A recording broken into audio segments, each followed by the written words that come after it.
Hi everybody, Farmer Luke here. So I promised a video on crop rotations about why we have to rotate the crops around the farm. We can't grow the same crop in the same field year after year. Now, this is my crop rotation, this is my thoughts, this is what I do. No end of people have different ideas, they have different break crops, they have different lengths of time they leave a particular crop before they grow it again. So this is all to do with what I think and my farming business. Now, we can't grow the same crop in the same field because it will build up a lot of disease, pests will come, and also some crops need higher nutrients than others, so it'll deplete that field of nutrients, it'll just deplete the soil. So we have to keep rotating. That's the basics. Now I grow wheat, winter barley, sugar beet, potatoes, and I've got some oilseed rape this year. I've also got some spring barley. So that's my cropping. Some people don't grow second wheats. I do grow second wheats, which means we have a 1 week crop and then the following year have another wheat crop, and then I'll have some kind of break crop. So we'll go through and just have a quick look at it and to see why I made the decisions. So here's my cropping spreadsheet. You can see it's all the way back from 2006 all the way up to 2023. And you can see I've got winter wheat, followed by break crop. Now my break crops are winter barley, oilseed rape, spring barley, potatoes. I've got some sugar beet, and also there's some peas and beans in there somewhere, and there's some millet. So, as you see at the top, it will take the top field, which is bungalow field. That was winter wheat, followed by barley last year, and it's coming oilseed rape. Now, I always grow oilseed rape after winter barley, because the barley's cut early off in July, which gives me plenty of time to put the oilseed rape into August, and also there's an old wives' tale, whereas the slugs don't like the horns that the barley crop has, it jabs them, so it's less likely to be on that field to eat the oilseed rape off. Now, another note is my potatoes. I always like to have 10 years between potatoes, because potatoes are a heavy nutrient crop, so they deplete the soil a lot, and also they can create, if you put them in a close rotation, a lot of nematodes that eat the actual plants. The same with sugar beet.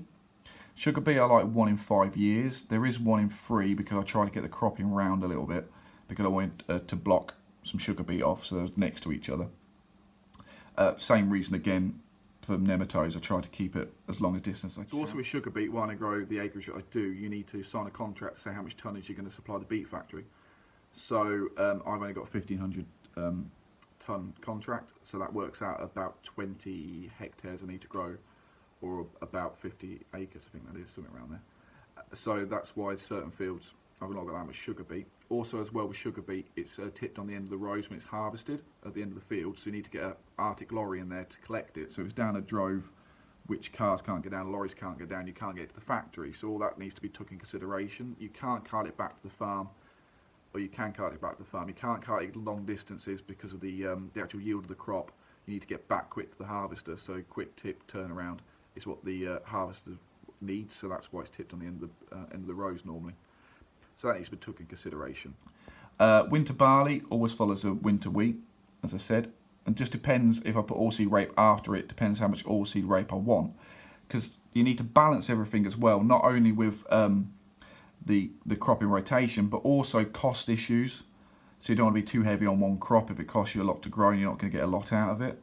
That's why potatoes, I don't have particularly too many. I try and go between 15 and 20 acres. I'm trying to bring spring barley into the rotation because they're on dirtier fields that I want to clean up. So the idea is I'm going to plant a cover crop in there. Don't disturb the soil as much, because every time we move the soil, we release a bit of carbon, and also as well it starts germinating blackgrass and other weeds. So I'm trying to keep that to a minimum so I can get control of them in the spring. When I plant the crop in, just going to cut the crop in straight into the cover crop. So I hope that was okay, and I answered a few questions about crop rotation just to see how kind of complex it is, so to speak. So it's not just like a simple we rotate around the farm. There's a lot more issues as well need to be took in consideration when planning what we're growing next season. I hope you enjoyed that video. I've done a couple of reels on it, so check them out. They're a lot more simplified. So I hope that's a bit more of an explanation on why and how we do stuff. I hope you enjoyed that. Thanks you all for listening, and I'll see you again next time. Bye.